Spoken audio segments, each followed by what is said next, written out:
বাংলাদেশের প্রধানমন্ত্রী তারেক রহমানের চীন সফরকে কেন্দ্র করে কিছু ভারতীয় গণমাধ্যমের প্রতিক্রিয়াকে অপ্রয়োজনীয় বলে মন্তব্য করেছে চীনের রাষ্ট্রীয় সংবাদ মাধ্যম গ্লোবাল টাইমস। এক সম্পাদকীয় কলামে পত্রিকাটি লিখেছে, বাংলাদেশের প্রধানমন্ত্রী তারেক রহমানের চীন সফর নিয়ে ভারতীয় গণমাধ্যমের হইচই করার প্রয়োজন নেই। সম্প্রতি প্রধানমন্ত্রী তারেক রহমানের চীন সফরকে ঘিরে যখন ঢাকা ও বেইজিং এর কূটনৈতিক অবস্থান তুঙ্গে, তখন ভারতের কিছু গণমাধ্যমে শুরু হয়েছে ব্যাপক আলোচনা, বিশ্লেষণ, এমনকি উদ্বেগও। কেউ বলছেন, বাংলাদেশের নতুন প্রধানমন্ত্রীর প্রথম রাষ্ট্রীয় সফরের গন্তব্য ভারত না হয়ে চীন হওয়া একটি গুরুত্বপূর্ণ বার্তা বহন করে। তবে বাংলাদেশের প্রধানমন্ত্রীর এই সফরকে ঘিরে সবচেয়ে বেশি আলোচনা জন্ম দিয়েছে ভারতের কিছু গণমাধ্যমের প্রতিক্রিয়া। তাদের একাংশের দাবি, প্রতিবেশী দেশ হিসেবে ভারতের পরিবর্তে চীনকে প্রথম বিদেশ সফরের গন্তব্য হিসেবে বেছে নেওয়া ভারতের জন্য একটি বড় ধরনের উদ্বেগের বিষয়। কিছু মিডিয়া এমনও মন্তব্য করেছে যে বাংলাদেশ তার ঐতিহ্যগত কূটনৈতিক ভারসাম্যে পরিবর্তন আনছে। অন্যদিকে চীনও স্পষ্টভাবে জানিয়েছে, বাংলাদেশের সঙ্গে তাদের সম্পর্ক কোনো তৃতীয় পক্ষের বিরুদ্ধে নয়। একইভাবে ভারত ও বাংলাদেশের সম্পর্ক উন্নয়নের প্রচেষ্টাকেও তারা স্বাগত জানায়। অর্থাৎ বিষয়টি প্রতিযোগিতার দৃষ্টিতে নয়, বরং সহযোগিতার দৃষ্টিতে দেখার আহ্বান জানানো হচ্ছে। বুধবার থেকে শুক্রবার পর্যন্ত 3 দিনের সরকারি সফরে চীনে অবস্থান করছেন বাংলাদেশের প্রধানমন্ত্রী তারেক রহমান।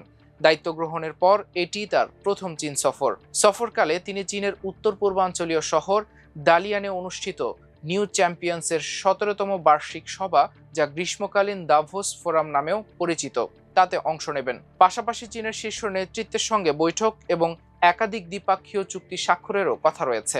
এই সফরের অন্যতম লক্ষ্য হচ্ছে বাংলাদেশে বিদেশি বিনিয়োগ বৃদ্ধি, বাণিজ্য সম্প্রসারণ, অবকাঠামোগত সহযোগিতা জোরদার করা এবং দুই দেশের কৌশলগত সম্পর্কেও আরও গভীর করা। বর্তমানে চীন বাংলাদেশের সবচেয়ে বড় বাণিজ্যিক অংশীদার।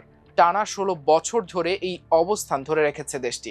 বাংলাদেশে প্রায় 1000 চীনা প্রতিষ্ঠান বিভিন্ন খাতে বিনিয়োগ করছে, যা কয়েক লাখ মানুষের কর্মসংস্থান সৃষ্টি করেছে। বিশেষ করে 2024 সালের ডিসেম্বর থেকে বাংলাদেশের শতভাগ পণ্যের জন্য চীনের শুল্কমুক্ত বাজার সুবিধা চালু হওয়ার পর দুই দেশের অর্থনৈতিক সম্পর্কে নতুন মাত্রা যুক্ত হয়েছে। কৃষি পণ্য তৈরি, পোশাক এবং বিভিন্ন রপ্তানি খাতে এর ইতিবাচক প্রভাব ইতিমধ্যেই দৃশ্যমান। কিন্তু বাস্তবতা হলো, আন্তর্জাতিক সম্পর্কের ক্ষেত্রে একটি দেশের পররাষ্ট্রনীতি তার নিজস্ব জাতীয় স্বার্থের ভিত্তিতে পরিচালিত হয়। বাংলাদেশও এর ব্যতিক্রম নয়। অর্থনৈতিক উন্নয়ন, বিনিয়োগ, বাণিজ্য ও অবকাঠামোগত সহযোগিতা নিশ্চিত করাই বর্তমানে বাংলাদেশের প্রধান অগ্রাধিকার। সেই বিবেচনায় চীনের সঙ্গে সম্পর্ক আরও জোরদার করার প্রচেষ্টা অস্বাভাবিক কিছু নয়।